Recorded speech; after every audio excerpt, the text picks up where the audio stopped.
Well, as the IDF bravely forges ahead in Gaza, the northern front, as mentioned, is heating up.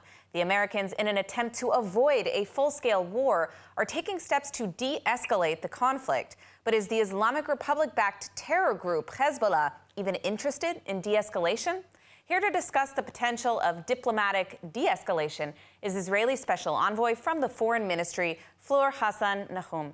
Fleur, thank you so much for joining us, as always. Let's start with this visit from Amos Hochstein. Do you see this as having any significant impact on the war in the north? Well, Amos Hochstein has been trying for the last 7 months to de-escalate.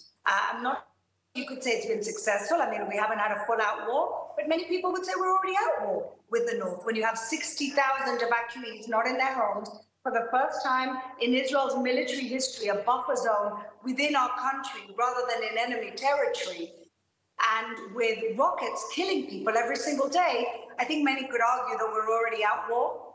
And those diplomatic efforts have failed. Now, Hezbollah has fired over 5,000 projectiles. As you mentioned, we kind of already are in a state of war. Tens of thousands of Israelis are refugees in their own country for 8 months and counting.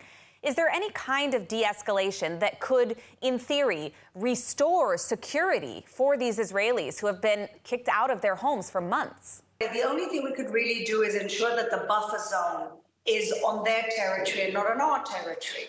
So it used to be, after the last war, behind the Litani River. That was supposed to be a ceasefire agreement. A lot of people talk about ceasefire agreements. Another ceasefire agreement with a hostile enemy that has been broken. They have UN forces there that were completely useless, and Hezbollah crept towards our border to the point that now the 10-kilometer buffer zone is within our country. And that's what's causing all the evacuees. And so we need to get back to the point of making the north habitable, livable. Otherwise, for Israel, this is a real strategic loss and a big threat.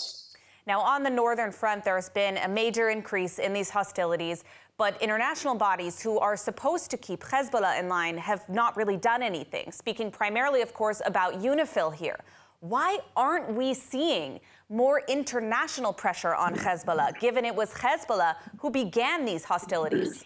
Well, this is the story of our lives, right, Emily? That we have the pressure being put on the country fighting for liberty and freedom, the only country that is a democracy with a rule of law, the only country that basically just defends itself and doesn't start aggressive wars. We see it in Hamas. We see how the pressure, instead of being on Qatar and on the Islamic Republic, the enablers of Hamas and Hezbollah, you see that the pressure is on Israel. It's the world turned upside down. And what all that does is empower and embolden the terrorists. Now, we are almost out of time, but I just wanted to get your take really quickly on this daytime humanitarian pause in Gaza. Some officials have criticized this as Hamas has taken some of that aid that's gone through. Others say it's much needed for helping the Palestinian people. What are your thoughts on this?